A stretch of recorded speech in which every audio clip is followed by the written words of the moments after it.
నమస్కారం, ఘంటారవానికి స్వాగతం. ముందుగా ప్రధాన అంశాలు. ఇరాన్లో చిక్కుకొని ఉత్తరాంధ్ర యువకుల ఇబ్బందులు, స్వదేశానికి తీసుకురావాలని విజ్ఞప్తి చేస్తూ వీడియో విడుదల.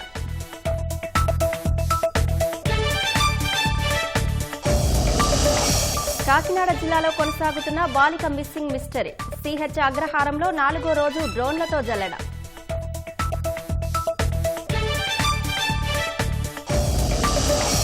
భారత్లో అనుమతులు నిలిచిపోయాయన్నది అవాస్తవం, శాటిలైట్ ఇంటర్నెట్ సేవలకు యత్నిస్తున్నామన్న స్టార్ లింక్.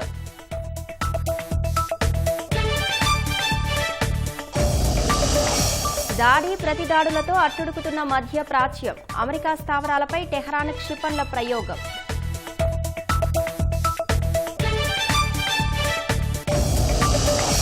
చిత్రసీమ ఆత్మీయ బంధువు భారతీరాజా తుదిశ్వాస, లోటు పూడ్చలేనిదంటూ ప్రముఖుల సంతాపం.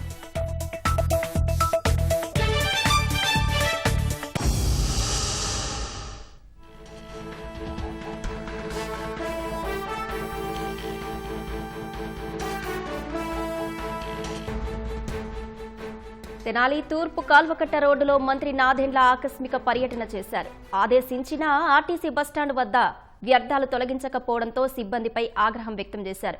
వ్యర్థాలు తొలగించేదాకా ఇక్కడే ఉంటారని స్పష్టం చేశారు. మరింత సమాచారం మా ప్రతినిధి చంద్రశేఖర్ అడిగి తెలుసుకుందాం. చంద్రశేఖర్, మున్సిపల్ సిబ్బందిపై మంత్రి నాదెండ్ల మనోహర్ ఆగ్రహానికి కారణాలేంటి? వ్యర్థాల తొలగింపుపై ఆదేశాలేంటి? అశ్విని, తెనాలిలో తన సొంత నియోజకవర్గంలో తెనాలి పట్టణంలో మంత్రి నాదెండ్ల మనోహర్ ఇవాళ ఆకస్మికంగా తనిఖీ నిర్వహించారు. 2 రోజుల క్రితం ఆయన ఆ కాలువకట్ట రోడ్డు వెంట పరిశీలించినప్పుడు వ్యర్థాలు ఎక్కువగా ఇక్కడే ఉన్నాయి, వాటిని తొలగించాలని చెప్పేసి స్థానికులు ఆయన దృష్టికి తీసుకొచ్చారు. వెంటనే ఆయన మున్సిపల్ కమిషనర్కు ఇతర అధికారులకు కూడా తొలగించాలని చెప్పేసి ఆదేశాలు జారీ చేశారు. తొలగిస్తామని చెప్పేసి అధికారులు చెప్పినప్పటికీ ఈ రోజు వరకు కూడా వాటి గురించి పట్టించుకోలేదు. ఇవాళ మళ్ళా అటువైపు వెళ్ళినటువంటి మంత్రి నాదెండ్ల మనోహర్ దృష్టికి ఆ చెత్త అంతా అక్కడ కుప్పగా పడడాన్ని ఆయన గమనించారు. అధికారులకు వెంటనే ఫోన్ చేసి ఆయన అక్కడికి రావాలని చెప్పేసి ఆదేశించారు. 2 రోజుల క్రితం చెప్పినప్పటికీ కూడా ఎందుకు వీటిని తొలగించకుండా అలాగే ఉంచారంటే ఈ చెత్త కుప్పలు ఎక్కువగా ఉన్నాయి కాబట్టి వీటిని టెండర్ పిలిచి తొలగిస్తామని చెప్పేసి అధికారులు చెప్పడంతో ఆయన తీవ్ర స్థాయిలో ఆగ్రహం వ్యక్తం చేశారు. మున్సిపాలిటీకి సంబంధించి జేసీబీలు, ట్రాక్టర్లు అవన్నీ కూడా వాహనాలు, అన్ని రకాల వాహనాలు ఉన్నప్పుడు బయట వ్యక్తులకు మళ్ళీ దానికోసం టెండర్ పిలిచి కాంట్రాక్టర్లకు పిలిచి డబ్బులు వృధా చేయడం ఎందుకని చెప్పేసి ఆయన ఆగ్రహం వ్యక్తం చేశారు.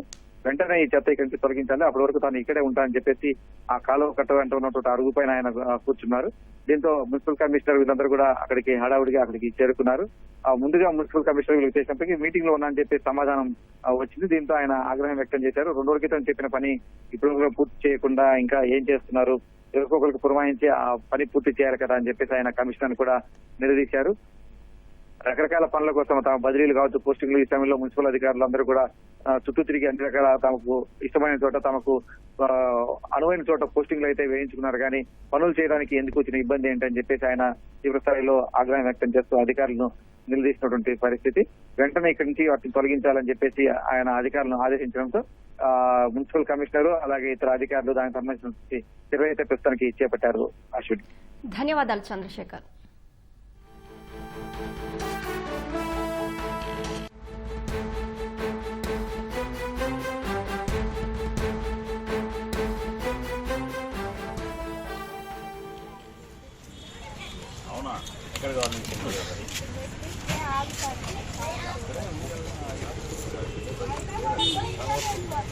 అక్కడ వెళ్ళే పరిస్థితి లేదు. ఆ గవర్నమెంట్లో నేర్చుకుంది ఏంటంటే మీరు ఇది అలవాటు అయిపోయింది, మంచిగా కూర్చుని పడుకోవడం.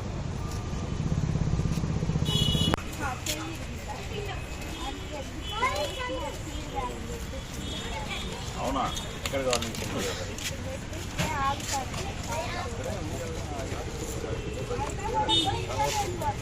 అక్కడ వెళ్ళే పరిస్థితి లేదు. ఆ గవర్నమెంట్లో నేర్చుకుంది ఏంటంటే మీరు ఇది అలవాటు అయిపోయింది, మంచిగా కూర్చుని పడుకోవడం.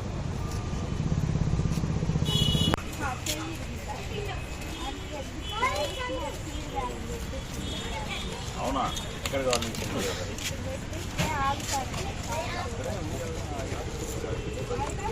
అక్కడ వెళ్ళే పరిస్థితి లేదు.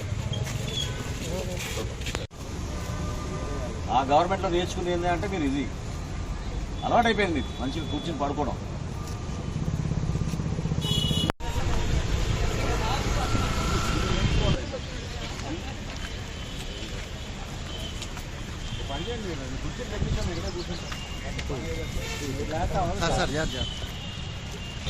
Don't like to work here, you can leave.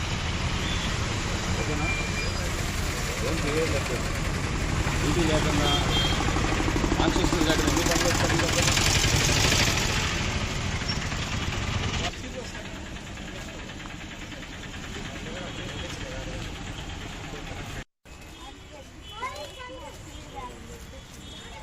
అవునా? ఎక్కడ కావాలి?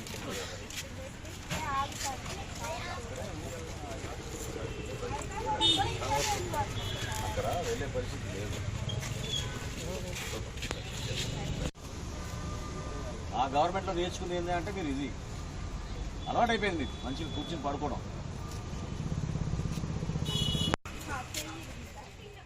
తెనాలి తూర్పు కాల్వకట్ట రోడ్డులో మంత్రి నాదెండ్ల ఆకస్మిక పర్యటన చేశారు. ఆదేశించిన ఆర్టీసీ బస్టాండ్ వద్ద వ్యర్థాలు తొలగించకపోవడంతో సిబ్బందిపై ఆగ్రహం వ్యక్తం చేశారు. 2 రోజుల క్రితం ఆర్టీసీ బస్టాండ్ వద్దకు వచ్చిన మంత్రి వ్యర్థాలు ఉండటాన్ని చూసి ఆగ్రహం వ్యక్తం చేశారు. అయితే 2 రోజుల తర్వాత కూడా చెత్త అక్కడే ఉండడంపై మండిపడ్డారు. వ్యర్థాలు తొలగించేదాకా ఇక్కడే ఉంటారన్నారు. టెండర్ పిలిచి శుభ్రం చేయిస్తామని మున్సిపల్ అధికారి మంత్రికి తెలిపారు. మున్సిపాలిటీ జేసీబీ ట్రాక్టర్లతో చేయాల్సిన పనికి టెండర్లేంటని మంత్రి నాదెండ్ల ప్రశ్నించారు.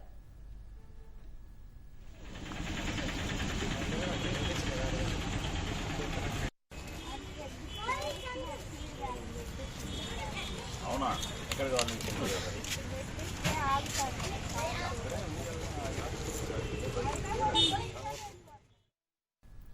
కాకినాడ జిల్లా తుని మండలం సిహెచ్ అగ్రహారంలో అదృశ్యమైన 2 ఏళ్ల చిన్నారి జ్ఞానేశ్వరి కోసం గాలింపు చర్యలు కొనసాగుతున్నాయి.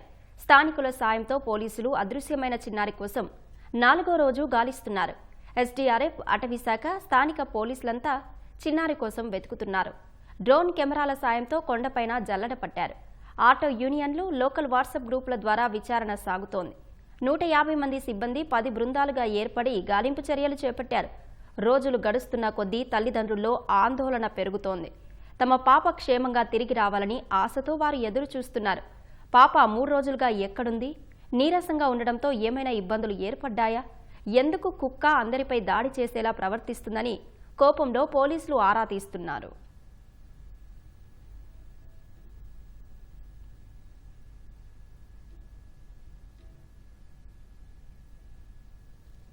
శనివారం ఉదయాన్నే పాప మాతనే ఉంది సార్. ఆ కుక్క రావడం కూడా నేనే చూసాను సార్. చూసి ఆ కుక్కను కన్ఫర్మ్ చేసుకొని చూసాను సార్. ముందు అది కదండి చూసి కొంచెం హ్యాపీనెస్ వచ్చింది సార్. అదే కుక్క కదా, ఒకవేళ మా అమ్మాయి కానీ ఎక్కడైనా నడిచొస్తుందేమో అనుకుని కొంచెం నోరు పెద్దది పెట్టాను సార్. అది ఎక్కడ ఓ దగ్గర ప్లేస్ పక్కన మా ఇంటి దగ్గర ప్లేస్లో నుంచుంటే అది పట్టుకోవడానికి ఇదివరకే ఉంది కదా అని పట్టుకోవడానికి వెళ్తే అది నా మీద అటాక్ చేసింది సార్.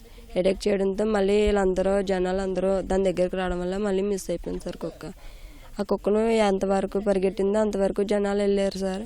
కానీ కుక్క వచ్చేసింది, పాప రాలేదు సార్. పాపకి ఏమన్నా అయిందో ఇప్పుడు అదో టెన్షన్ కింద ఉంది సార్. అగ్రహారపోలు ఒక అతను కనిపించిందని చెప్పగానే వెంటనే ఎత్తుకాము. ఇంకప్పటి నుంచి ఎంక్వైరీ చేస్తుంది. కుక్క పరిగెట్టి వస్తుంది, వచ్చి మా వైపుని చిన్నట్లాగే కరిచి మళ్ళీ వెంటనే పారిపోయింది. మొత్తం ఊళ్ళో జనంతో 300 మంది, మొత్తం ఆల్మోస్ట్ 2 డేస్ ఎక్కడ ఆజుకేం తెలియలేదు. 3 డేస్ నుంచి పాప కనిపించట్లేదు. ఎవరన్నా కిడ్నాప్ చేశారా, లేదంటే పాప ఏమన్నా మిస్సింగ్ కేసులో ఏమన్నా అయిందా అనే దాని గురించి గాలిస్తున్నారండి అందరూ. కుక్క వచ్చిన తర్వాత పాప వాళ్ళ అమ్మ మీద పట్టుకుందారని ప్రయత్నిస్తే ఆ పాప వాళ్ళ అమ్మని కరిచేసి వెళ్ళిపోయిందండి. వెళ్ళిపోయిన తర్వాత అప్పటి నుంచి కనిపించట్లేదండి కుక్క కూడా. తల్లిదండ్రులు చూస్తే చాలా బాధ అవుతుంది మాకు. ఆ పిల్లల కోసం వాళ్ళు తల్లిదండ్రులు తిండి తిప్పలు మానేసి వాళ్ళు మొత్తం కుటుంబం మొత్తం బాగా దీనస్థితిలో పోయింది. మేము అంతవరకు చెప్పడానికి వాళ్ళు కాదు, చూసి మాకు మాటలే రాలేదు. ఎస్డీఆర్ఎఫ్, క్విక్ రియాక్షన్ టీమ్స్, పోలీసులు, లోకల్ పోలీసులు ఇంచుమించుగా 150 మందికి పైగా గత 3 రోజులుగా వాళ్ళు వెరిఫై చేసాం. టెరైన్లో ఎక్కడ మనకి ఎటువంటి క్లూస్ దొరకలేదు. అయితే ఈ రోజు నుంచి సీసీటీవీ కెమెరాసు, ఈ యొక్క ఆటో యూనియన్ స్టాండ్స్, డంపు ఇవన్నీ కూడా మేము వెరిఫై చేస్తున్నాం. మ్యాక్సిమం 1 or 2 డేస్లో పాప ఆచూకీ కనుక్కుంటాం. బాలిక మిస్సింగ్ మిస్టరీపై మరింత సమాచారం మా ప్రతినిధి ఈశ్వరాచార్ని అడిగి తెలుసుకుందాం. ఈశ్వర్, చిన్నారి జ్ఞానేశ్వరి కోసం సహాయక చర్యలు ఎలా కొనసాగుతున్నాయి? అశ్విని, కాకినాడ జిల్లా తుని మండలం దొండవాగ గ్రామ పంచాయతీ శివారు ప్రాంతమైనటువంటి సిహెచ్ అగ్రహారానికి చెందినటువంటి 2 ఏళ్ల చిన్నారి జ్ఞానేశ్వరి ఆచూకి 4 రోజులైనా సరే కనిపించకపోవడంతో తల్లిదండ్రులు అయితే ఆందోళనకు గురవుతున్నారు. శనివారం మధ్యాహ్నం సరిగ్గా 12 గంటల సమయంలో చిన్నారితో పాటు పెంపుడు కుక్క ఇద్దరు కూడా అదృశ్యం అయిపోయారు. అప్పటి నుంచి కూడా నిరంతరాయంగా అక్కడ ఉన్నటువంటి స్థానిక పోలీసులు, ఎస్డీఆర్ఎఫ్ బృందాలు, డ్రోన్ కెమెరాల సాయంతో అదేవిధంగా సాంకేతిక టెక్నాలజీని ఉపయోగించి 4 రోజుల నుంచి కూడా జల్లెడ పడుతున్నారు. ఈ ప్రాంతాలు, చుట్టుపక్కల ప్రాంతాలని, కొండ పరిసర ప్రాంతాలను మొత్తాన్ని కూడా జల్లెడ పడుతున్నప్పుడు కూడా 4 రోజులైనా కూడా ఇప్పటి వరకు కూడా పాప ఆచూకీ అయితే లభ్యం కాలేదు. అయితే 3 రోజుల తర్వాత సరిగ్గా నిన్న మధ్యాహ్నం 3-3:30 గంటల సమయంలో కొండపైకి వెళ్ళినటువంటి ఆ పెంపుడు కుక్క ఒక్కసారిగా దానంతా అదే కిందకు వచ్చింది. ఆ 3-4 గంటల సమయంలో కుక్క కిందకి రావడంతో అందరిలో కూడా కాస్త అందరూ ఊపిరి పీల్చుకున్నారు. ఒక ఆశాభావం అయితే రేకెత్తింది. పాపతో పాటు ఉన్నటువంటి కుక్క కిందకు వచ్చింది. సో పాప కూడా క్షేమంగా ఉండదని చెప్పి అందరూ కూడా ఆనందం వ్యక్తం చేశారు. అయితే ఆ కుక్కను కనుక పట్టుకొని ఆ కుక్కతో పాటు ఆ పరిసర ప్రాంతాలు కనుక జల్లెడ పట్టినైతే పాప అయితే ఈ క్రమంలోనే కుక్కను పట్టుకునే ప్రయత్నం చేసే సమయంలో కుక్క అక్కడ ఉన్నటువంటి సిబ్బందిని ఒక్కసారిగా చుట్టుపక్కల పరిసర ప్రాంతాల్లో వందలాది మంది గుమ్ము కూడా ఉంటుంది. కుక్క మొత్తం కూడా బెదిరిపోయి వెంటనే ఆ పాప తల్లి ఎవరైతే భవానీ ఉన్నారో భవానీపై కరిచి అన్నే అడ్డుకోవడానికి వచ్చినటువంటి 2-3 పోయినా కూడా కరిచి వెంటనే మళ్ళీ ఆ కుక్క కొండ పరిసర ప్రాంతాలకి పైకి వెళ్ళిపోయింది. ఆ కుక్కను ఫాలో అవుతూ అక్కడ ఉన్నటువంటి స్థానిక పోలీసులు కూడా కొంత దూరం వెళ్ళారు. అయితే ఆ కుక్క మళ్ళీ ఆ కొండ ప్రాంతంలోకి వెళ్ళిపోవడంతో రాత్రి అయితే కుక్క మొత్తం కూడా మిస్ అయిపోయింది. ఒకవేళ ఆ పామాయిల్ తోట అదేవిధంగా ఆ పరిసర ప్రాంతాల్లో కనుక మళ్ళీ యథాస్థితిలో రోజువారీ ఎలా ఉంటుందో అలా కనుక ఉంచినట్లయితే కుక్క ఏమైనా రాత్రికి మళ్ళీ కొండ దిగి వస్తుంది. ఒకవేళ కుక్క వస్తే కుక్కని ఫాలో అవుతూ కూడా పాపను ట్రేస్ చేయొచ్చు అనే కోణంలో కూడా రాత్రి అంతా పోలీసులు ఆ ప్రాంతాన్ని మొత్తాన్ని కూడా యథాస్థితిలో ఉంచారు. ఎవరు కూడా చుట్టుపక్కల వెళ్లకుండా కేవలం పాప తల్లి భవానీ, తండ్రి గణేష్ వాళ్ళిద్దరు మాత్రమే ఆ పామాయిల్ తోటలో ఉంచే విధంగా కూడా ఏర్పాటు చేశారు. అయినప్పటికీ కూడా రాత్రి కూడా కుక్క అయితే రాలేదు. ఉదయం వరకు కూడా చూశారు పోలీసులు, కుక్క రాలేదు. అయితే నిన్న కుక్క వెళ్ళిన ఆ ప్రాంతాన్ని ఉదయం నుంచి కూడా మళ్ళీ పోలీసులు అయితే గాలింపు చర్యలు చేపట్టారు. దీంతో పాటుగా డ్రోన్ కెమెరాలు ఉపయోగించి, అత్యాధునిక సాంకేతికత ఉపయోగించి ఆ చుట్టుపక్కల పరిసర ప్రాంతాలు మొత్తం కూడా ఒక 500 ఎకరాల వరకు పొలాలు, తర్వాత కొండ ప్రాంతం ఉంటుంది. ఆ చుట్టుపక్కల ప్రాంతాలు మొత్తం కూడా ఉదయం నుంచి కూడా మళ్ళీ ముమ్మరంగా అయితే గాలిస్తున్నారు. దీంతో పాటు ఇక్కడ ఉన్నటువంటి స్థానికంగా ఉన్నటువంటి ఆటో యూనియన్ అందరినీ కూడా పిలిపించేసి పాప ఫోటో, తర్వాత తల్లిదండ్రుల పేర్లు, వివరాలు, ఫోన్ నెంబర్లు వీళ్ళందరికీ ఇచ్చేసి ఆటో యూనియన్లు, తర్వాత ఆ లోకల్ గా ఉన్నటువంటి వాట్సాప్ గ్రూపుల ద్వారా కూడా పూర్తిగా పోలీసులు సమాచారం ఇచ్చారు. ఆ వాట్సాప్ ద్వారా సర్క్యులేషన్ చేసి ఎవరికైనా ఎక్కడైనా ఏ ప్రాంతంలో అయినా బస్ స్టాండ్ లో కావచ్చు, రైల్వే స్టేషన్ కావచ్చు, ఏదైనా ప్రధాన సెంటర్ లో కావచ్చు పాప ఆచూకీ కనుక తెలిసినట్లయితే తమకు సమాచారం ఇవ్వాలని చెప్పి కూడా పోలీసులు అయితే ఆ విధంగా కూడా గాలిస్తున్నారు. దీంతో పాటు ఒకవేళ పాప ఆచూకీ తెలిస్తే సమాచారం ఇచ్చిన వారికి ₹1,00,000 కూడా పరిహారంగా ఇస్తామని చెప్పి కూడా ఇప్పటికే ప్రకటన కూడా చేశారు. దీంతో పాటుగానే ఈ సాంకేతిక అంశాలను ఉపయోగించేసి, టెక్నాలజీని ఉపయోగించేసి ఆ గ్రామం సిహెచ్ అగ్రహారం, అదేవిధంగా ఈ దొండవాగ గ్రామ పంచాయతీ పరిసర ప్రాంతాల్లో ఉన్నటువంటి కాల్స్ ని కూడా ఇప్పటికే పోలీసులు అయితే అనుమానంగా ఉన్నటువంటి కాల్స్ ని కూడా చెక్ చేస్తున్నారు. ఆ చుట్టుపక్కల ప్రాంతాల్లో ఈ గడిచిన 3 రోజుల్లో ఎవరైనా కొత్త వ్యక్తులు వచ్చి వెళ్ళారా, ఇంకేమైనా అనుమానాస్పదంగా ఏమైనా తిరగడం ఉన్నాయా అనే కోణంలో కూడా అయితే దర్యాప్తు కొనసాగుతుంది. ముఖ్యంగా ఏంటంటే ఈ సిహెచ్ అగ్రహారంలో ఎవరైతే ఈ తల్లిదండ్రులు గణేష్, భవానీ ఉంటున్నారో ఈ ప్రాంతంలో మాత్రమే, ఆ పామాయిల్ తోటలో మాత్రమే ఒక సీసీ కెమెరా ఉంది. ఆ చుట్టుపక్కల ప్రాంతాల్లో ఎక్కడా కూడా సీసీ కెమెరాలు లేకపోవడంతో పాప ఆచూకీ అయితే ఇప్పుడు 4 రోజులైనా సరే ఇంకా ఆచూకీ అయితే తెలియదు. అయితే ఇప్పటికే సుమారు 150 మంది పోలీసులు మొత్తం కూడా ఒక 10 బృందాలుగా ఏర్పడి ఈ చుట్టుపక్కల పరిసర ప్రాంతాలు, ఆ గ్రామంలో ఇంటింటికి వెళ్లి పరిశీలించడం, అదేవిధంగా ఈ ఆటో యూనియన్ ద్వారా, లోకల్ వాట్సాప్ గ్రూపుల ద్వారా అయితే ముమ్మరంగా అయితే గస్తీ అయితే కొనసాగుతుంది. త్వరలోనే పాప ఆచూకీ కనుక్కుంటాము, పాపను సురక్షితంగా తీసుకొస్తామని చెప్పి అయితే పోలీసులు అయితే ఆశావ్యక్తం చేస్తున్నారు. అలాగనే ఇక్కడ గ్రామస్తులు కూడా అదే కోరుకుంటున్నారు, పాప క్షేమంగా తిరిగి రావాలి అని చెప్పి ఇటు తల్లిదండ్రులు, గ్రామస్తులందరూ కూడా చాలా ఆశగా అయితే ఎదురు చూస్తున్నారు. ఇది ఈ ఘటనకు సంబంధించిన తాజా సమాచారం. ధన్యవాదాలు ఈశ్వర్.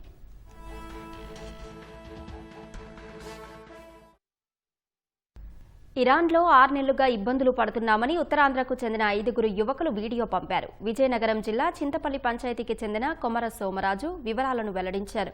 ఎంవి పాస్కల్ అనే నౌకలో ట్రైనీ వైపర్గా పనిచేస్తున్న సోమరాజు యుద్ధం వల్ల అబ్బాస్ పోర్ట్ సమీపంలో తమ నౌక నిలిచిపోయిందని తెలిపారు. తనతో పాటు శ్రీకాకుళం జిల్లా శ్రీకుర్మానికి చెందిన విష్ణు, ఆమదాల వలసకు చెందిన దుర్గాప్రసాద్, పరపతివానిపేటకు చెందిన రమణ కూడా చిక్కుకున్నారని తెలిపారు. ముంబైలోని ఓ ఏజెంట్కు 5 లక్షల చొప్పున చెల్లించి ఇరాన్ వచ్చామని, 6 నెలల ఒప్పందం ముగిసినా తమను స్వదేశానికి పంపలేదని వాపోయారు. हम इधर आके मंथली सैलरी भी नहीं मिल रहा है, खाना भी नहीं मिल रहा है, हम प्रोविजन भी ख़त्म हो गया। क्या वो हम आए श्रीवारा से के राव भेजा, वो मुंबई पे ऑफिस का ऑफिस सड़क पे रहता है, वो भेज दिया इधर उधर, ऐसा लाइफ है, ऐसे ये लाइफ है, वो लाइफ है, पैसे कमाएगा तू जा बोल के भेज दिया। इधर आके 1 महीना भी, अभी हम 6 महीना कॉन्ट्रैक्ट है, 10 महीना हो गया, अभी कोई 1 रुपया भी नहीं मिला। हम घर से बात करके 4 दिन हो गया सर, हमको ऐसा साइन ऑफ चाहिए। Medically I am unfit sir, but me so many times complain to company, but company also no respond, no give sign off also. Please help me sir. सो हम सब बंदे को साइन ऑफ चाहिए sir, और इधर ज़्यादा दिक्कत हो रही है, वो ऐसा भेज दिया, उसका ऑफिस को कौन मत जाओ, हमारा हम फंस गए इधर, और दूसरा बंदा, एक बंदा भी नहीं फंसेगा, इसे तुम देखो सर। వైసీపీ హయాంలో విశాఖ స్టీల్ ప్లాంట్ను లేకుండా చేయాలని కుట్ర పన్నిన జగన్ కార్మికులకు క్షమాపణ చెప్పి బెంగళూరు వెళ్లాలని మంత్రి లోకేష్ డిమాండ్ చేశారు. స్టీల్ ప్రమాద బాధితులను పరామర్శించడంలో తప్పులేదన్న లోకేష్, వైసీపీ హయాంలో విశాఖ ఉక్కుతో చెలగాటమాడినందుకు జగన్ ఏ సమాధానం చెప్తారని నిలదీశారు. కార్యనిర్వాహక రాజధాని నిర్మాణం పేరుతో జగన్ స్టీల్ ప్లాంట్ భూములు కొట్టేయాలని ప్రయత్నించారని ధ్వజమెత్తారు. స్టీల్ ప్లాంట్ను కాపాడిన చరిత్ర కూటమిదని లోకేష్ స్పష్టం చేశారు. నగరాలు, పట్టణాల్లో మౌలిక సదుపాయాల కల్పనకు 6,000 కోట్ల ప్రాజెక్టులకు కేంద్ర ప్రభుత్వం ఆమోదం కోసం రాష్ట్ర ప్రభుత్వం ప్రయత్నిస్తోంది. ఎంపిక చేసిన 36 పురపాలక సంఘాలు, నగరపాలక సంస్థల్లో అధికారులు ఇందుకు సంబంధించిన డిపిఆర్లు సిద్ధం చేస్తున్నారు. వీటి ద్వారా పెరుగుతున్న పట్టణ ప్రజల అవసరాల మేరకు 24 గంటలు రక్షిత తాగునీరు, మురుగునీటి వ్యవస్థ, రహదారులు, వీధి దీపాలు వంటి మౌలిక సదుపాయాలు మెరుగుపరచాలని భావిస్తోంది. గతంలో కాకుండా చేపట్టాల్సిన పనులు గుర్తించి ఆయా పనులు చేసేందుకు ఉన్న అవకాశాలు, ఆదాయ వనరులను పొందుపరుస్తూ ప్రాజెక్టు రిపోర్టు సిద్ధం చేసింది. ఈ నివేదికలు కేంద్రానికి అందించడం ద్వారా హడ్కో నిధులను పొందే అవకాశం ఉందని పురపాలక పట్టణాభివృద్ధి శాఖ ముఖ్య కార్యదర్శి సురేష్ కుమార్ తెలిపారు.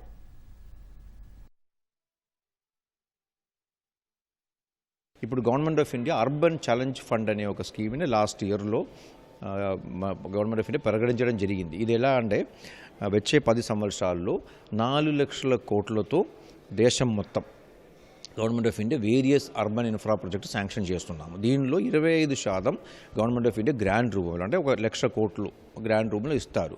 దీనికి ఒక కండిషన్ ఏంటంటే ఏ ప్రాజెక్ట్ అయినా కూడా అది బ్యాంకబుల్ ప్రాజెక్టుగా ఉండాలి. అంటే బ్యాంక్ నుంచి కనీసం 50% రుణం తెచ్చుకోవాల్సిన అవసరం ఉంది. అంటే లోన్ రూపంలో 50% తీసుకోవాలి. మిగిలిన 25% అది రాష్ట్ర ప్రభుత్వం కానీ మున్సిపాలిటీ కానీ వాళ్ళ ఫండ్ నుంచి పెట్టుకోవచ్చు. కావాలంటే అది కూడా లోన్ మీకు వస్తే లోన్ కింద అది కూడా తీసుకోవచ్చు. అంటే 75% మినిమం లోన్ కానీ స్టేట్ గవర్నమెంట్ ఇవ్వాలి. అలా ఉంటే 25% వాళ్ళు ఇస్తారు. ముఖ్యంగా దీనిలో ఏంటంటే బ్యాంక్ నుంచి మినిమం 50% అయినా మనం లోన్ తీసుకోవాల్సిన అవసరం ఉంది. ఇది చేయాలంటే ఈ ప్రాజెక్ట్ ప్రపోజల్ తయారు చేసేటప్పుడు డిపిఆర్ చక్కగా తయారు చేయాలి, బ్యాంకబిలిటీ ఉన్నట్టుగా మనం ప్రూవ్ చేయాలి. అలా ఉంటేనే బ్యాంక్ కానీ హడ్కో కానీ మనకు లోన్లు ఇస్తారు. మీరు కేవలం ప్రభుత్వం నుంచి డబ్బు కావాలని అడగే విధానం నుంచి మారి మేము మా మున్సిపాలిటీకి ఈ అవసరం ఉంది, ఈ అవసరం తీర్చుకోవడానికి మేము ఈ రకంగా ఒక ప్రణాళిక తయారు చేస్తున్నాము, దీనికి సోర్స్ ఆఫ్ ఫండింగ్ కూడా మేమే ఐడెంటిఫై చేసుకుని ప్రభుత్వం దగ్గరికి వస్తాము, మాకు దీనికి పర్మిషన్ ఇవ్వండి అని అడుగుతాము. ఆ రకంగా ప్రతి ఒక్క మున్సిపాలిటీ కూడా వాళ్ళ యొక్క సెల్ఫ్ సఫిషియెంట్గా వచ్చేటట్టుగా చేయాలనే ఉద్దేశంతో మేము ఈ కెపాసిటీ బిల్డింగ్ కార్యక్రమాలు చేస్తున్నాం. అల్లూరి జిల్లాలో అంతర్జాతీయ గంజాయి ముఠా రెచ్చిపోయింది. తనిఖీలను నిర్వహిస్తున్న పోలీసులపై గంజాయి బ్యాచ్ దాడికి తెగబడ్డారు. చింతపల్లి మండలం అన్నవరం స్టేషన్ పరిధిలోని లోతుగడ్డ సమీపంలో ముందస్తు సమాచారంతో పోలీసులు తనిఖీలు నిర్వహించారు. గంజాయితో వస్తున్న కారును తనిఖీ చేస్తుండగా అందులో ఉన్న గంజాయి బ్యాచ్ హెడ్ కానిస్టేబుల్ కాలర్ పట్టుకున్నారు. అంతటితో ఆగకుండా పోలీసులపై రాళ్లతో దాడికి పాల్పడ్డారు. అక్కడి నుంచి పారిపోయేందుకు యత్నించగా పోలీసులు కాల్పులు జరిపారు. గత్యంతరం లేక గంజాయి బ్యాచ్ పోలీసులకు లొంగిపోయింది. 4 నిందితులను పోలీసులు అదుపులోకి తీసుకుని స్టేషన్కు తరలించారు. నిందితులు ఆంధ్ర, ఒడిషా, ఛత్తీస్గఢ్, రాజస్థాన్ రాష్ట్రాలకు చెందిన వారిగా గుర్తించారు. వారి నుంచి 209 కిలోల గంజాయిని స్వాధీనం చేసుకున్నారు. రాష్ట్రంలో క్రీడలకు పెరుగుతున్న ఆదరణ నేపథ్యంలో మంగళగిరి ఎయిమ్స్లో ప్రత్యేక స్పోర్ట్స్ మెడిసిన్ విభాగాన్ని ఏర్పాటు చేస్తున్నట్లు డైరెక్టర్ అహేంతం శాంతాసింగ్ చెప్పారు. ఎయిమ్స్లో నూతనంగా ఏర్పాటు చేసిన ఆయుష్ సేవలను శాంతాసింగ్ ప్రారంభించారు. ఆసుపత్రిలో ఇప్పటివరకు 44 విభాగాలు ప్రజలకు సేవలు అందిస్తున్నాయని తెలిపారు. తిరుపతి ఐఐటి సహకారంతో బయోటెక్నాలజీ విభాగాన్ని త్వరలో ప్రారంభిస్తున్నామన్నారు.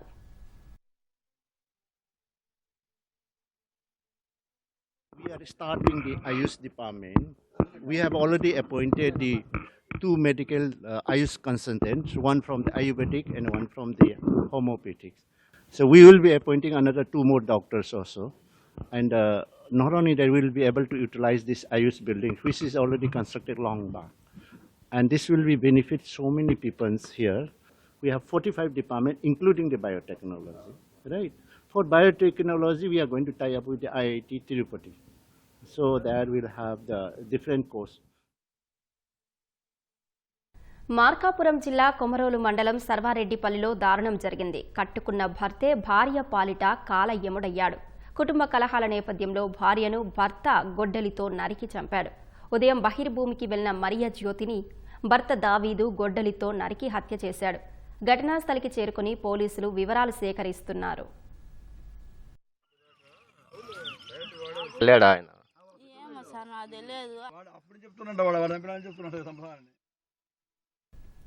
హైదరాబాద్ మల్కాజ్గిరి పరిధి మారుతినగర్లో దారుణం జరిగింది. స్థిరాస్తి వ్యాపారి కుమార్ తన రెండో భార్య నిషారాణిపై అనుమానంతో తుపాకీతో కాల్చి చంపాడు. కాల్పుల శబ్దాలు విని భయాందోళనకు గురైన స్థానికులు పోలీసులకు సమాచారం అందించారు. ఘటనా స్థలానికి చేరుకున్న పోలీసులు మృతదేహాన్ని గాంధీ ఆసుపత్రికి తరలించారు. నిందితుడు 3 నెలల క్రితం వాహన తనిఖీల్లో తుపాకీతో దొరికిపోయాడు. పోలీసులు తుపాకీ ఎందుకు అని ప్రశ్నించడంతో తన భార్యను హతమార్చేందుకు తుపాకీని కొనుగోలు చేసినట్టు కుమార్ చెప్పడంతో పోలీసులు దాన్ని సీజ్ చేశారు. కుమార్ మరో తుపాకీ కొనుగోలు చేసి నిషారాణిపై 2 రౌండ్లు కాల్పులు జరిపి కిరాతకంగా హత్య చేశాడు. గతంలో కుమార్ను మొదటి భార్య వదిలి వెళ్లిపోవడంతో ఆమె చెల్లెలు నిషారాన్ని ప్రేమ పెళ్లి చేసుకున్నాడని బంధువులు తెలిపారు. ఘటనపై పోలీసులు కేసు నమోదు చేసుకుని దర్యాప్తు చేస్తున్నారు.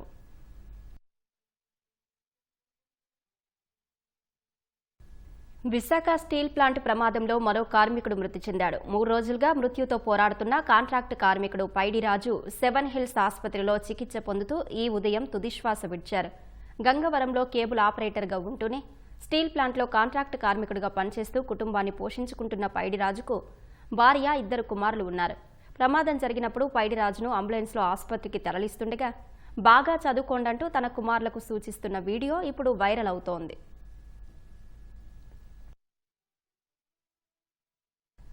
కర్ణుడి చావుకు చాలా కారణాలంటారు. అలాగే స్టీల్ ప్లాంట్లో ప్రమాదాలకు కారణాలుగా అనేక నిర్ణయాలు ఉన్నాయి. ఉత్పత్తిపైనే లక్ష్యం పెట్టుకున్న RINL యాజమాన్యం నిర్వహణను మాత్రం నిర్లక్ష్యం చేసింది. పాడైన యంత్రాలు బాగు చేయించాలని కార్మికులు చెప్పినా పట్టించుకోలేదు. 50% మంది నిపుణులైన ఉద్యోగులు కార్మికులను తొలగించేసింది. మరోవైపు కీలక పోస్టులను ఖాళీగా ఉంచింది. కమిటీల విధానాన్ని అటకెక్కించింది. ఇలా ఒక్కో నిర్ణయం ఒక్కో తప్పుగా మారి ముప్పును తెచ్చిపెట్టాయి. విశాఖ ఉక్కు పరిశ్రమలో గత 4 ఏళ్లుగా ఏం జరుగుతోందో ఎవ్వరికీ తెలియని పరిస్థితి. రాత్రికి రాత్రే నైపుణ్యం గల కార్మికులు ఉద్యోగుల్ని తొలగించాలన్న ఆలోచన ఎవరిదో తెలియదు. ప్లాంటులో 3 మిలియన్ టన్నుల యంత్ర పరికరాలు 1980 నాటివని తెలుసుకోకుండానే ఉత్పత్తి లక్ష్యం నిర్దేశించారు. కీలకమైన నిర్వహణను మాత్రం గాలికొదిలేశారు. ఫలితంగా ఉక్కులో తరచూ ప్రమాదాలు జరుగుతున్నాయి. అంతిమంగా యాజమాన్య నిర్ణయాలు, నిర్వహణలో నిర్లక్ష్యమే ప్రమాదాలకు ప్రధాన కారణమని తెలుస్తోంది.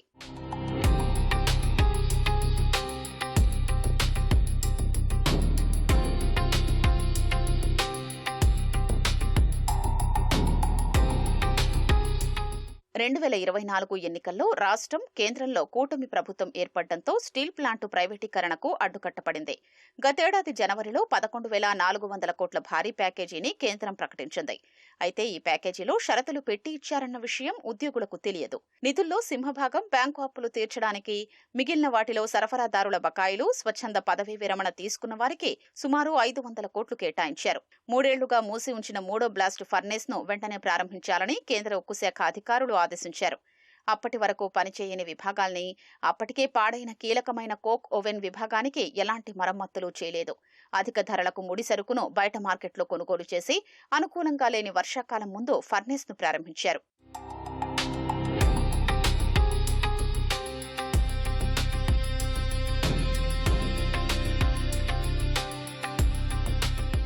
వాస్తవానికి మొదటి 2 ఫర్నేస్లలో 2025 ఏప్రిల్లో విశాఖ ఉక్కు లాభాల్ని ఆర్జించింది. గత వర్షాకాలంలో 3వ ఫర్నేస్లో ఉత్పత్తి ప్రారంభించడంతో మార్కెట్ లేక 1000 కోట్ల పైచిలుకు నష్టాల్ని డిసెంబర్ వరకు నమోదు చేసింది. తిరిగి మార్కెట్ ఊపందుకోవడంతో జనవరిలో 54 కోట్ల లాభాలొచ్చాయి. అయితే ఈ 7 నెలల్లో కీలకమైన కోక్ ఓవెన్ విభాగం పరిస్థితి మరింత దిగజారింది. కనీసం 6 నెలల పాటు ఒక ఫర్నేస్లో ఉత్పత్తి నిలిపివేసి పాడైన యంత్రాల్ని బాగు చేయడానికి నిధులు కేటాయిస్తే ప్రమాదాలు జరగకుండా పూర్తిస్థాయి ఉత్పత్తి చేయొచ్చని కార్మిక ఉద్యోగ సంఘాలు చెప్పినా పెడచెవిన పెట్టారు. ఉక్కులో పూర్తిస్థాయి ఉత్పత్తికి మానవ వనరుల హేతుబద్ధీకరణపై RINL అధ్యయనం నిర్వహించింది. 9,500 మంది ఉద్యోగులు సరిపోతారని లెక్కగట్టారు.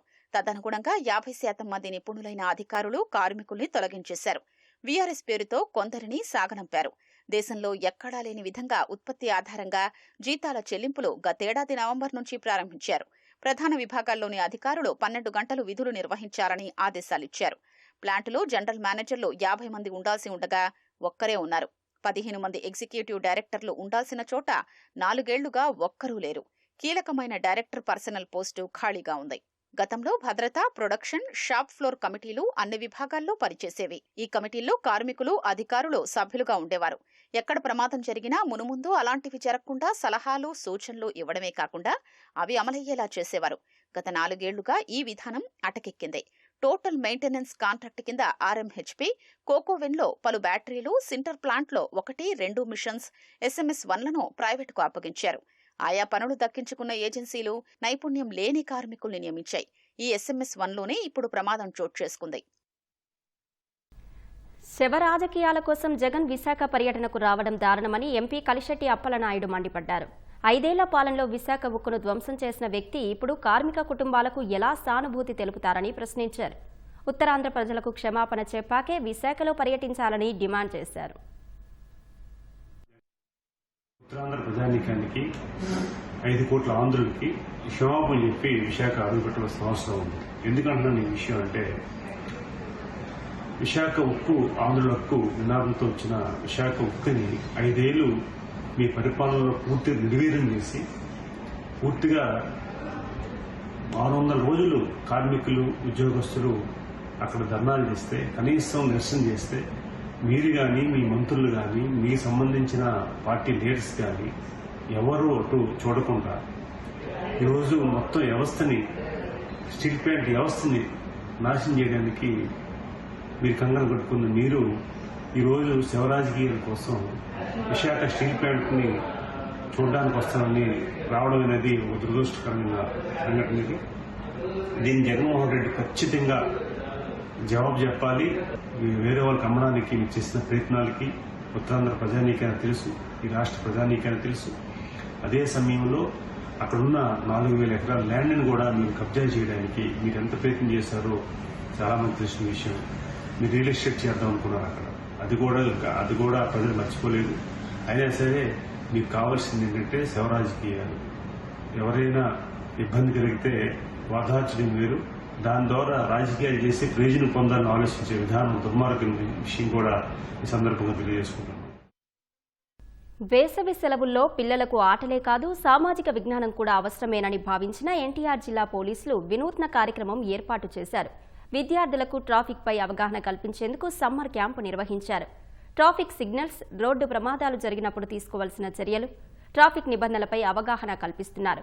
రాష్ట్రంలో మొదటిసారిగా ఏర్పాటు చేసిన సమ్మర్ క్యాంపునకు అనూహ్య స్పందన వచ్చిందంటున్న ట్రాఫిక్ డీసీపీ షరీన్ బేగంతో ఈటీవీ ముఖాముఖి. సాధారణంగా సమ్మర్ క్యాంపులు విద్యార్థులకు ఆటల కోసం పెడుతూ ఉంటారు. కానీ ఎన్టీఆర్ జిల్లా పోలీసులు ట్రాఫిక్ పైన అవేర్నెస్ కల్పించేందుకు సమ్మర్ క్యాంపు పెట్టారు. విద్యార్థులు చాలా ఉత్సాహంగా పాల్గొంటూ ఉన్నారు. అసలు ఈ సమ్మర్ ట్రాఫిక్ క్యాంపులో ఏ విధమైనటువంటి విభాగాల నుంచి పాల్గొన్నారు, ఏం నేర్పుతారు అని తెలిపేందుకు మనతోటి ట్రాఫిక్ డీసీపీ షరీన్ బేగం ఉన్నారు. వారిని అడిగి పూర్తి వివరాలు తెలుసుకుందాం. చెప్పండి మేడం, ట్రాఫిక్ గురించి ఈ సమ్మర్ క్యాంపులో విద్యార్థులకి ఎటువంటి విషయాలని నేర్పుతూ ఉన్నారు? 15 to 18 ఇయర్స్ పిల్లల్ని ట్రాఫిక్ అవేర్నెస్ పట్ల వాళ్ళని తీర్చిదిద్దాలని చెప్పి అనుకోవడం ఇది మొట్టమొదటిసారి చేసిన ఒక ప్రయత్నం అండి. చూసాం ఎట్లా ఉంటుంది రెస్పాన్స్ అని. రోడ్ సేఫ్టీ మీద సబ్జెక్ట్స్ చెప్పాము. లైక్ పెడస్ట్రియన్స్ క్రాసింగ్ ఎలా చేయాలి, స్కూల్ పిల్లలు, కాలేజ్ పిల్లలు ఎక్కడ పడితే అక్కడ క్రాసింగ్ చేయడం. మనం డేటా చూసుకుంటే కనుక 30% ఆఫ్ ద రోడ్ యాక్సిడెంట్స్లో పెడస్ట్రియన్స్ యాక్సిడెంట్స్ ఎక్కువ ఉంటున్నాయి, పెడస్ట్రియన్ డెత్స్ ఎక్కువ ఉంటున్నాయి. సో ఆ సబ్జెక్ట్ని ఎక్కువగా మనం ఫోకస్ చేయడం జరిగింది. 60% ఆఫ్ ద యాక్సిడెంట్స్ 2 వీలర్స్ విక్టిమ్స్గా ఉంటారు. వాళ్ళల్లో వితౌట్ హెల్మెట్ ఉన్న వాళ్ళు ఎక్కువగా చనిపోవడము లేదంటే డిజబిలిటీ దారి తీయడం అనేది జరుగుతుంది రోడ్ యాక్సిడెంట్స్లో. హెల్మెట్ అవేర్నెస్, హెల్మెట్ యొక్క ఇంపార్టెన్స్, సేఫ్టీ అనే దాన్ని మనం ఫోకస్ చేస్తూ వీళ్ళకి అవేర్నెస్ క్రియేట్ చేస్తాము. Traffic management, traffic signals, like first aid, basic first aid పిల్లలకి. రోడ్ మీద ఎక్కడైనా యాక్సిడెంట్ జరిగినప్పుడు కానీ లేకపోతే పక్క వాళ్ళకి జరిగినప్పుడు కానీ ఎటువంటి చిన్న చిన్న బేసిక్ థింగ్స్ చేయాలి, హెల్ప్ ఎట్లాగా కాల్ చేయాలి, లేకపోతే ఆ విక్టిమ్ యొక్క పొజిషన్ని మనం కొంచెం ఎట్లా అసిస్ట్ చేయొచ్చు, ఇట్లాంటి విషయాలు పిల్లలకి చక్కగా మా ఏసీపీస్, ఇన్స్పెక్టర్స్ ఎక్స్ప్లెయిన్ చేయడం జరిగింది. వీళ్ళని స్క్వాడ్స్గా తయారు చేసి గ్రూప్స్గా టీమప్ చేసేసి వీళ్ళని జంక్షన్స్లో అబ్జర్వేషన్ కోసము, నాలెడ్జ్ క్రియేట్ చేయడం కోసం అని చెప్పి అక్కడ నుంచోబెట్టడం జరుగుతుంది. ఎన్ఫోర్స్మెంట్ ఏ విధంగా చేయొచ్చు అనేది వాళ్ళ నుంచే మనము వాళ్ళు ఎంత అబ్జర్వ్ చేస్తారు అనే ఒక అవేర్నెస్ ఎక్స్పోజర్ ఇవ్వడం కోసం అని చెప్పి field visit and final validation తర్వాత పార్టిసిపెంట్ సర్టిఫికేట్ కూడా ఇష్యూ చేయడం జరుగుతుందండి. మొత్తం ఎంతమంది విద్యార్థులు ఈ సమ్మర్ క్యాంపుకి రిజిస్టర్ చేసుకున్నారు, వాళ్ళ స్పందన ఎట్లా ఉంది? క్యూఆర్ కోడ్ రిలీజ్ చేస్తాం. ఆ క్యూఆర్ కోడ్ ద్వారా 275 క్యాండిడేట్స్ రిజిస్టర్ చేసుకోవడం జరిగింది 2 డేస్లోనే. మనకి రెస్పాన్స్ కూడా బాగా వచ్చింది. క్రమశిక్షణ, ఒక అవేర్నెస్ అనేది చిన్నప్పుడు ఈ మౌల్డింగ్ స్టేజ్, వీళ్ళు 15 to 18 ఇయర్స్ అనేది టీనేజ్. ఈ టీనేజర్స్కి చెప్తే కనుక చాలా చక్కగా వాళ్ళు ఫ్యూచర్ సిటిజన్స్, వీళ్ళు రెస్పాన్సిబుల్ రోడ్ యూజర్స్గా వీళ్ళని తీర్చిదిద్దడానికి ఇది ఒక మంచి ఏజ్ అనేది ఐడెంటిఫై చేయడం జరిగింది. ఇందులో పిల్లలు వాళ్ళు తెలుసుకొని వాళ్ళ పేరెంట్స్కి కూడా చెప్పాలనే ఉత్సుకతో ఉన్నారు, ఫ్రెండ్స్కి చెప్పాలనే దాంట్లో కూడా ఉన్నారు. I'm very happy for that. ఇక్కడ ఎటువంటి విషయాల్ని మీరు తెలుసుకున్నారు? గతంలో ఈ విషయాల గురించి మీకు తెలుసా? జస్ట్ బండి నడపడం, వచ్చేయడం, ఇంటికి వెళ్ళడం. సో ఇదే హెల్మెట్ మస్ట్ అండ్ షుడ్ ఎందుకు అంటారు అనేది నిన్న దాని గురించి అర్థమైంది. యాక్సిడెంట్ అయినప్పుడు ఎట్లాంటి కేసెస్ తీసుకోవాలి, ఎవరిని పిలవాలి, ఇన్ కేస్ మన మీద కేసు ఏమైనా అయిద్దేమో అని ఆలోచించి మనం తప్పిపోతాం. అలా కాకుండా మనం సేవ్ చేస్తే మనకి మళ్ళీ ఇంకా మంచి జరుగుతుందని ఇంకా చెప్పారు. ట్రిపుల్ రైడింగ్ ఎంత డేంజర్ అనేది, ఓవర్ స్పీడ్ ఎంత డేంజర్ అనేది, సో వీటి గురించి డిస్క్రైబ్ చేశారు. ట్రాఫిక్ సిగ్నల్స్ గురించి డిస్క్రైబ్ చేశారు. ఒక బాడీలో బ్రెయిన్ అనేది ఒక సెన్సిటివ్ పార్ట్. హెల్మెట్ మూలాన మన బ్రెయిన్ కాపాడిద్ది కాబట్టి మనం హెల్మెట్ యూజ్ చేయాలి. ట్రాఫిక్ సిగ్నల్స్ ఫాలో అయ్యాలి. సిగ్నల్స్ మూలాన ఎనీ యాక్సిడెంట్స్ ఏమన్నా జరగకుండా ఆపుకోవచ్చు. ఎప్పుడైనా యాక్సిడెంట్స్ వచ్చినప్పుడు మనం నిలబడి వాళ్ళు ఇంజూర్ అయిన పర్సన్ని ఒక సైడ్కి లాగి సిపిఆర్ కానీ అలాంటి పోలీసులకు కానీ చిన్న హెల్ప్ కోసం, అంబులెన్స్ కోసం ఇలా అందరినీ కాల్ చేసి రెస్పాండ్ చేసేటట్టు చేసుకోవాలి. ఇప్పుడు ఒక పర్సన్ నుండి ఒకరికి చెప్పాం అనుకో, అలా ఒక్కొక్కరికి అలా 10 మెంబర్స్కి, అలా 100 మెంబర్స్, 1000 మెంబర్స్కి అలా షేర్ చేయొచ్చు. తాము కాకుండా తమ స్నేహితులకి, అదేవిధంగా కుటుంబ సభ్యులకి, నగరవాసులకి అంతా దీనిపైన అవగాహన కల్పిస్తామని ధీమా వ్యక్తం చేస్తూ ఉన్నారు. కెమెరామెన్ భాస్కర్తో జయప్రకాష్, ఈటీవీ న్యూస్, విజయవాడ. ఉత్తరప్రదేశ్లోని కాన్పూర్లో మాదక ద్రవ్యాల అక్రమ రవాణా ముఠాను పోలీసులు సినీ ఫక్కీలో చేర్చేశారు. దాదాపు 15 కిలోమీటర్లు ట్రక్కును వెంబడించి 10 కోట్ల విలువైన 600 కిలోల కంటే ఎక్కువ గంజాయిని స్వాధీనం చేసుకున్నారు. ఆపరేషన్ వైట్ పౌడర్ అనే యాంటీ డ్రగ్ క్యాంపెయిన్లో భాగంగా క్రైమ్ బ్రాంచ్ పోలీసులు ఈ సంయుక్త ఆపరేషన్ నిర్వహించారు. పాత నేరస్తుల కాల్ డేటా రికార్డుల ఆధారంగా ఈ భారీ గంజాయి రవాణా సమాచారం పోలీసులకు అందింది. ఆగ్రా, నోయిడా, ఢిల్లీ వైపు వెళ్తున్న ట్రక్కును పోలీసులు ఆపేందుకు యత్నించగా డ్రైవర్ పారిపోయాడు. దీంతో 15 కిలోమీటర్లు చేజించిన తర్వాత బారికేడ్లు వేసి లారీని అడ్డుకున్నారు. లారీలో అనేక బాక్సుల్లో దాచిన గంజాయి బయటపడింది. ఈ కేసులో హర్యానాకు చెందిన లియాఖత్ అలీ అనే నిందితుడిని అరెస్టు చేశారు. ఒడిషా నుంచి సేకరించిన గంజాయిని యూపీ, ఢిల్లీ, హర్యానా, మధ్యప్రదేశ్లలో సరఫరా చేయడమే వీరి లక్ష్యమని పోలీసులు తెలిపారు.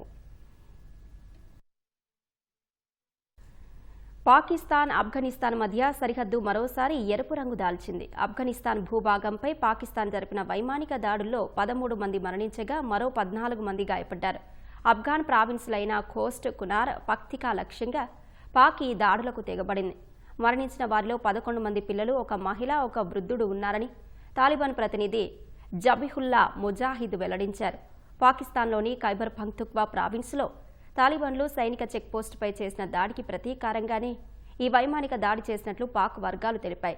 ఉగ్రవాదానికి వ్యతిరేకంగా పోరాటం కొనసాగుతుందని పాక్ అంతర్గత వ్యవహారాల మంత్రి మొహసిన్ నఖ్వీ స్పష్టం చేశారు. గతేడాది ఫిబ్రవరిలో ఆఫ్ఘాన్, పాకిస్తాన్ మధ్య సరిహద్దు ఘర్షణలు మొదలయ్యాయి.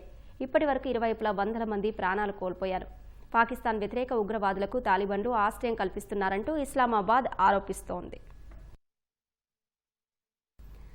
భారత్లో శాటిలైట్ ఇంటర్నెట్ సేవలను ప్రారంభించేందుకు ఎలాన్ మస్క్కు చెందిన స్టార్ లింక్ ముమ్మర ప్రయత్నాలు చేస్తోంది. భారత్లో వాణిజ్యపరమైన సేవల కోసం స్టార్ లింక్కు ఇచ్చే అనుమతులు నిలిచిపోయాయంటూ వస్తున్న వార్తలను స్టార్ లింక్ తీవ్రంగా ఖండించింది. భారత ప్రభుత్వంతో నిరంతరం సంప్రదింపులు జరుపుతున్నామని, భారత కనెక్టివిటీ లక్ష్యాలను చేరుకోవడానికి స్టార్ లింక్కు ప్రభుత్వం ఎంతో ప్రోత్సాహకర ఫీడ్బ్యాక్ ఇచ్చిందని స్పష్టత ఇచ్చింది. ఇరాన్ యుద్ధంలో స్టార్ లింక్ శాటిలైట్ టెర్మినల్స్ వాడకంపై తలెత్తిన ఆందోళనల కారణంగా భారత్లో అనుమతులు నిలిచిపోయాయన్న వార్తలు అవాస్తవాలని Starlink business operations vice president Lauren Dreyer ఎక్స్లో పేర్కొన్నారు. భారత సార్వభౌమత్వ సాంకేతికత, భద్రత, నియంత్రణ నిబంధనలకు అనుగుణంగా తాము ఒక ప్రత్యేకమైన మోడల్ను సిద్ధం చేసినట్లు తెలిపారు. కాగా భారత్లో సేవలు అందించేందుకు స్టార్ లింక్ తుది లైసెన్స్ కోసం ఎదురు చూస్తోంది. భారత్లో శాటిలైట్ ఇంటర్నెట్ సేవల కోసం ఇప్పటికే భారత్ ఎయిర్టెల్ గ్రూప్కు చెందిన యుటెల్ షాట్, వన్వెబ్, రిలయన్స్ జియోకు చెందిన జియో ఎస్జీఎస్ సంస్థలు లైసెన్సులు పొందాయి. స్పెక్ట్రమ్ కేటాయింపులు జరగగానే ఈ సంస్థలు సేవలు ప్రారంభించనున్నాయి.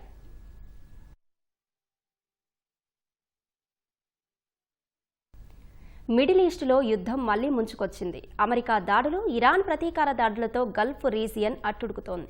కువైట్, జోర్డాన్, బహ్రెయిన్లపై ఏకకాలంలో ఇరాన్ క్షిపణులు, డ్రోన్లతో విరుచుకుపడింది. ఈ దాడుల్లో పలు అమెరికా స్థావరాలకు నష్టం వాటిల్లినట్టు తెలుస్తోంది. అమెరికా మళ్లీ దాడులకు దిగితే ఘర్షణలు మరింత ముదిరే అవకాశం కనిపిస్తోంది.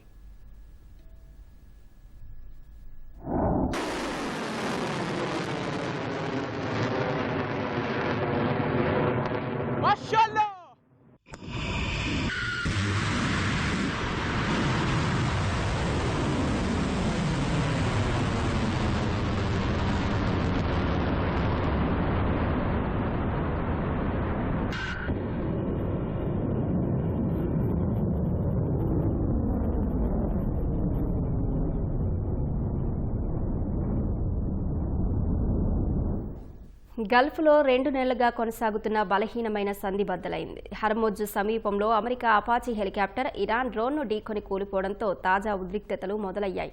ఇరాన్ సైన్యం కావాలని హెలికాప్టర్ను కూల్చేసిందని ఆరోపిస్తూ ఇవాళ ఉదయం అమెరికా ఇరాన్పై దాడులు చేసింది. అందుకు ప్రతీకారంగా మధ్యప్రాచ్యంలోని అమెరికా మిత్ర దేశాల్లో ఉన్న యుఎస్ సైనిక స్థావరాలపై భీకరంగా విరుచుకుపడింది. జోర్డాన్లో అమెరికా దళాలకు ఆశ్రయం కల్పిస్తున్న ముబాఫాక్ సాల్తీ ఎయిర్ బేస్పై క్షిపణి దాడి చేసినట్లు ఇరాన్ రెవల్యూషనరీ గార్డ్స్ ప్రకటించారు. అత్యాధునిక అమెరికా F-35 ఫైటర్ జెట్లు, ఇతర యుద్ధ విమానాలు ఈ బేస్ నుంచే కార్యకలాపాలు సాగిస్తుంటాయి. ఇక్కడ జరిగిన నష్టంపై జోర్డాన్, అమెరికా ఇంకా స్పందించలేదు. కువైట్లోని అమెరికా సైనిక స్థావరంపై డ్రోన్ల దాడి చేసినట్లు ఇరాన్ ప్రకటించింది. మిడిల్ ఈస్టులో అమెరికా నౌకాదళ ప్రధాన కార్యాలయం ఉన్న 5వ ఫ్లీటుపై ఇరాన్ క్షిపణులను ప్రయోగించింది. క్షిపణులు అక్కడ భారీ విధ్వంసం సృష్టించినట్లు వీడియోలు వైరల్ అయ్యాయి. ఇరాన్ దాడులతో కువైట్, బహ్రెయిన్, జోర్డాన్లు రక్షణ వ్యవస్థలను క్రియాశీలం చేశాయి.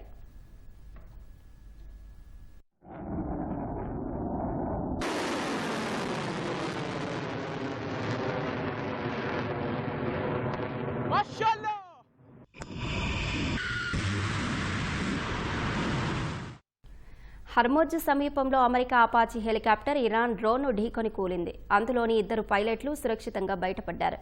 దాన్ని తాము కూల్చలేదంటూ ఇరాన్ ప్రకటన విడుదల చేసింది. అయినప్పటికీ అమెరికా సైన్యం బందర్ అబ్బాస్, కేష్ము ద్వీప సమీపంలోని ఇరాన్ గగనతల రక్షణ వ్యవస్థలు, రాడార్ కేంద్రాలపై భారీ దాడులు చేసింది. అంతటితో దాడులు ముగించినట్లు సెంట్రల్ కమాండ్ తెలిపింది. అమెరికా దాడుల్లో మంచినీరుతో సహా ప్రజా మౌలిక సదుపాయాలు దెబ్బతిన్నాయని ఇరాన్ తెలిపింది. ఇరాన్ ప్రతీకార దాడులతో ఉద్రిక్తతలు ఇప్పట్లో ముగిసే అవకాశాలు కనిపించడం లేదు. ఈ పరస్పర దాడులతో శాంతి చర్చలు పక్కకు తప్పి అంతర్జాతీయంగా చమురు ధరలు పెరిగే ప్రమాదం కనిపిస్తోంది.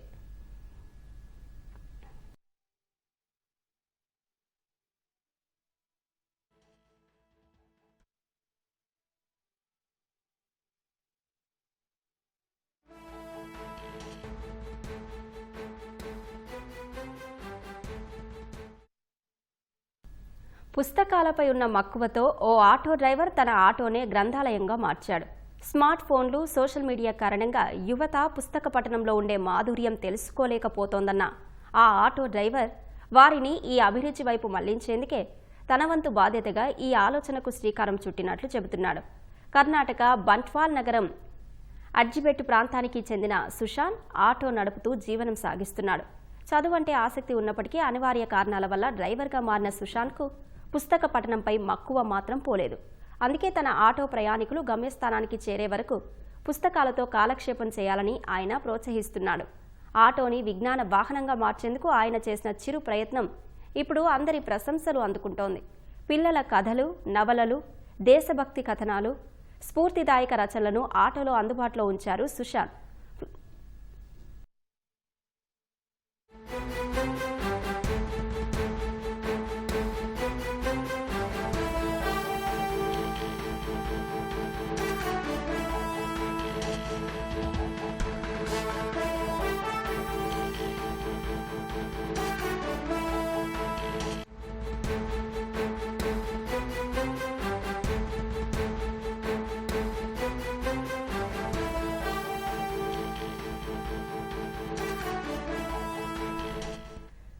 ప్రధాని మోదీని అభినందిస్తూ కేంద్ర కేబినెట్ తీర్మానం పెట్టింది. ప్రధానిగా అత్యధిక కాలం ఎన్నికైన మోదీని మంత్రివర్గం అభినందించింది. మంత్రులందరూ లేచి నిలబడి మోదీని చప్పట్లతో అభినందించారు. మరింత సమాచారం మా ప్రతినిధి అరుణ్ అడిగి తెలుసుకుందాం. అరుణ్, కేంద్ర కేబినెట్లో ప్రధాని మోదీకి అభినందన తీర్మానం వివరాలేంటి? ఈ రోజు కేంద్ర కేబినెట్ భేటీ అయింది. కేంద్ర కేబినెట్ భేటీలో ప్రధాని నరేంద్ర మోడీ 12 ఏళ్ల పరిపాలన, అదేవిధంగా దేశంలో చరిత్రాత్మకంగా ఎన్నికైనటువంటి ప్రధానమంత్రిగా ఎన్నికై అత్యధిక కాలం ప్రధానమంత్రి పదవిలో కొనసాగుతున్నటువంటి వ్యక్తిగా నరేంద్ర మోడీ చరిత్ర సృష్టించారు. ఆ నేపథ్యంలో ఈ రోజు భేటీ అయినటువంటి కేంద్ర కేబినెట్, కేంద్ర మంత్రి మండలి అంతా ప్రధాని నరేంద్ర మోడీని అభినందించింది. ప్రధానికి సంబంధించినటువంటి విషయంలో మూడోసారి ప్రధానమంత్రిగా రావటము, మూడోసారి ప్రధానమంత్రిగా ఎన్నిక కావటము, దీంతో పాటుగా అత్యధిక కాలం ఎన్నికైనటువంటి ప్రధానిగా చరిత్ర సృష్టించడం పైన అభినందనలు తెలియజేస్తూ కేంద్ర కేబినెట్ ఒక ప్రత్యేకమైనటువంటి తీర్మానం చేసింది. అంతా కేంద్ర కేబినెట్ సభ్యులంతా నిలబడి ప్రధానమంత్రి కేబినెట్ భేటీకి రావడంతోనే నిలబడి అభినందనలు తెలియజేస్తూ స్టాండింగ్ ఓవేషన్ ఇచ్చి ప్రధానికి అభినందనలు తెలిపారు. ఈ సందర్భంగా ప్రధాని ప్రజలతో మమేకమవుతూ నిత్యం ప్రజల్లోనే ఉంటూ ప్రజలకు అవసరమైనటువంటి దేశ రక్షణను కీలకంగా భావించేటువంటి అనేక అంశాల పట్ల ఈ 12 ఏళ్ల కాలంలో చేపట్టినటువంటి అనేక అంశాల పట్ల ప్రధాని తన కేబినెట్ సహచరులందరికీ వివరించి తనకు శుభాకాంక్షలు తెలిపినందరికీ కృతజ్ఞతలు తెలిపారు. ఈ సందర్భంగా అనేక నిర్ణయాలు తీసుకున్నారు. ఈ నిర్ణయాలన్నింటినీ మరి కాసేపట్లో కేంద్ర మంత్రి అశ్విని వైష్ణవ్ మీడియాకి వివరించబోతున్నారు. ధన్యవాదాలు వరుణ్.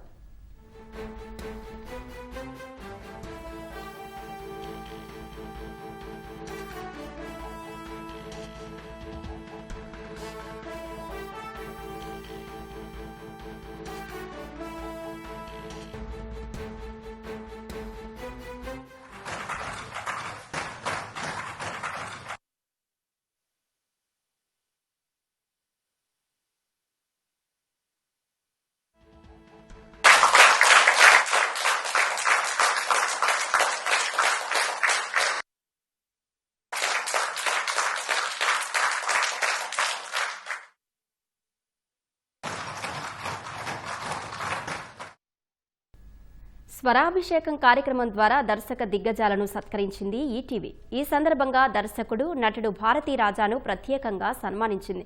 తాను ఎదిగిన తీరును, అనుభవాలను, తన ప్రస్థానానికి దోహదం చేసిన వారిని వేదికపై నుంచి భావోద్వేగంతో స్మరించుకున్నారు భారతీ రాజా. అప్పటి అపూర్వ ఘట్టం మీకోసం. చేతిలో మామూలు పాత్ర కూడా ఆర్తిని, ఆర్ద్రతను నింపుకొని చిరకీర్తిని ఆర్జించే సమున్నత పాత్రగా మారిపోతుంది. ఆయన చూపు సోకితే గులకరాళ్లు కూడా గులాబీ రేకులై పరిమళాలు వెదజల్లుతాయి.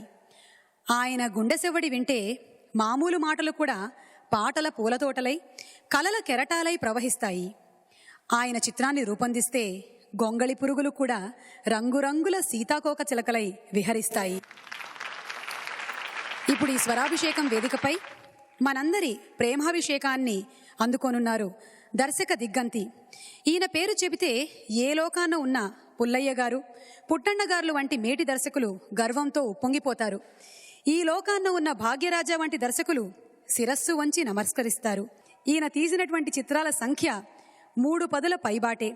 వాటిలో 6 చిత్రాలకు జాతీయ పురస్కారాల్ని అందుకున్నారు. మరెన్నో బహుమతుల్ని సొంతం చేసుకున్నారు. ఇంతకు వీరు ఎవరు? ఇంకెవరండి, ఆయనే. పల్లె సీమల నేపథ్యంలోనూ సినిమాల్ని తీశారు. ఆ ముద్ర పడకుండా సైకో థ్రిల్లర్లు, యాక్షన్ థ్రిల్లర్లు తీశారు. ఆత్మ బంధువుల్ని మన ఆనందం కోసం అందించారు. ఆయనే ప్రముఖ దర్శక, రచయిత, నిర్మాత, నటులు, ఇయక్కునర్ ఇమయం బహుముఖ ప్రతిభ భారతీ రాజా గారు. భారతీ రాజా గారిని సగర్వంగా వేదిక మీదకి మీ అందరి కరతాళ ధ్వనుల నడుమ ఆహ్వానిస్తున్నాము.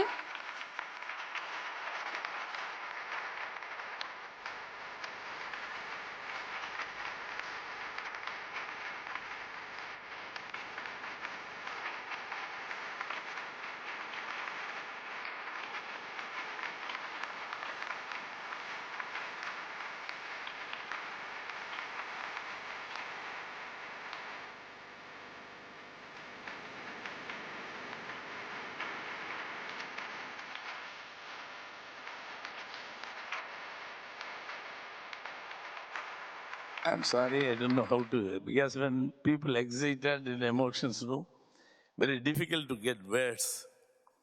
In that position, apart from that, I am basically very remote village. I didn't study anything. அப்புறம் இவங்களோட பழகின பின்னாடி தான் கொஞ்சம் இங்கிலீஷாக பேச பழகினேன். But when I express feeling, I have to express my own language. Then only it will be truthful. నా వయస్సు తెలియజేయడం నాకు ఇష్టం లేదు. நான் சொல்ல விரும்பல. I'm still young in my నేను హార్దికంగా, మానసికంగా యువకుణ్ణే. చాలా సంవత్సరాలుగా నేను ఎన్నో కార్యక్రమాల్లో పాల్గొన్నాను. ఈ బ్లడీ ఫెలో బాలు నన్ను భావావేశంతో కన్నీళ్లు పెట్టించాడు. ఇవాళ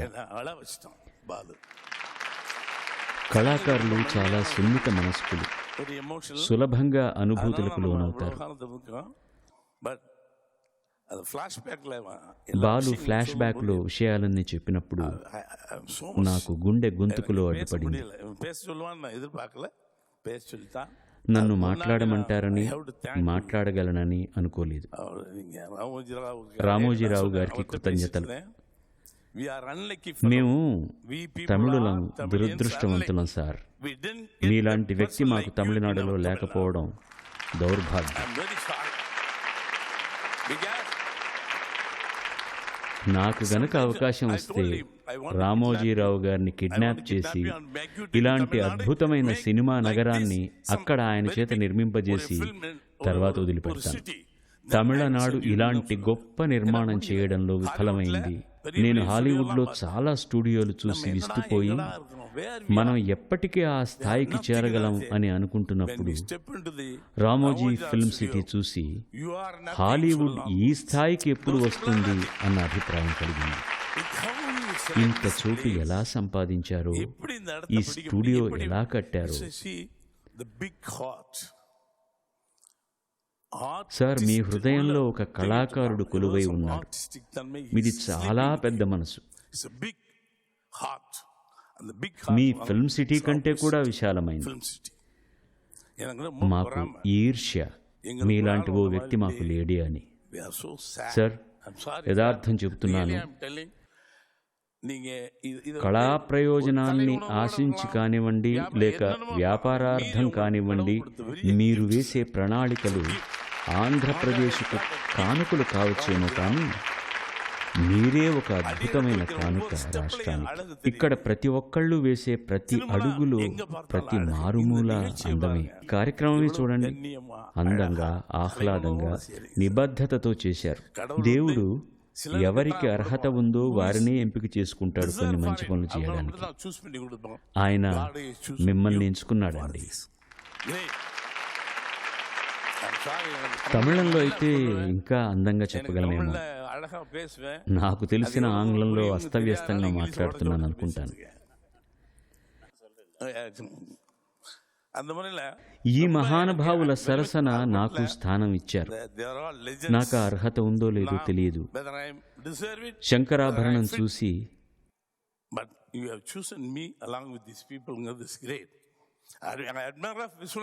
విశ్వనాథ్ గారితో మేమందరము దర్శకులమని టైటిల్ కార్డు వేసుకునే సాహసం చేయలేము సార్ అన్నాను.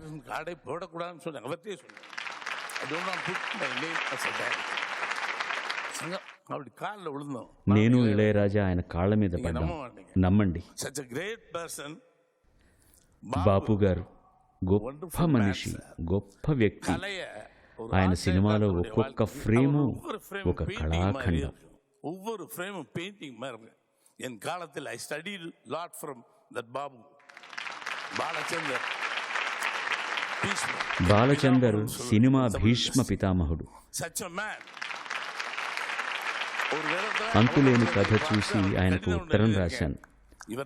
ఆయన్ను చూస్తానని గాని మాట్లాడతానని గాని కూడా అనుకోలేదు. అలాంటి వ్యక్తి ఈవేళ సినిమా పరిశ్రమలో నాకు అత్యంత సన్నిహితుడైనాడు.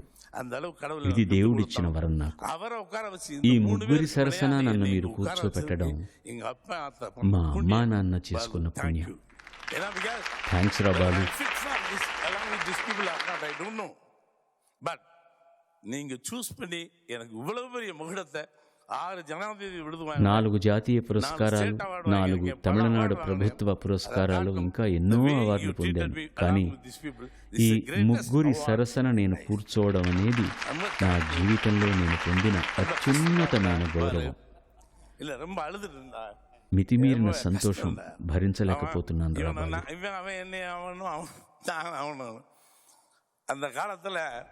వీడు హీరోగా నేను మొదటి సినిమా తీయాలనుకున్నా. తమిళంలో వీడి కూతురి పేరుతోనే పల్లవి ప్రొడక్షన్స్ ప్రారంభించాను. కానీ అది కార్యరూపం దాల్చలేదు. తర్వాత నా మొట్టమొదటి సినిమా ముహూర్తం, ఇళయరాజా సంగీతం, వీడు పాడాలి. ఆ రోజే వీడి గొంతు పోయింది. పూజ రోజే నాకు వీడు షాక్ ఇచ్చాడు. అప్పుడు నాకు మలేషియా వాసుదేవన్ వీడు పరిచయం చేసి అతని చేత ఆ పాట పాడించాడు. విశ్వనాథ్ గారి దగ్గరికి నన్ను తీసుకెళ్లాడు అసిస్టెంట్ చేద్దామని.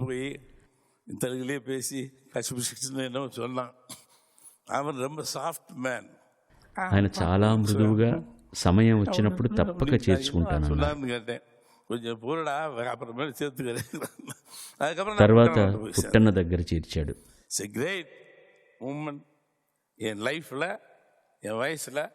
నా జీవితంలో ఎన్నో సందర్భాలు, సంఘటనలు ఈరోజు మాత్రం నా ఊపిరి ఉన్నంత వరకు మర్చిపోను బాలు. భావావేశంలో ఏదైనా తప్పుగా మాట్లాడి ఉంటే మన్నించండి. ఇవాళ కళాకారుడి కన్నా కళకు పట్టం కట్టబడింది ఇక్కడ.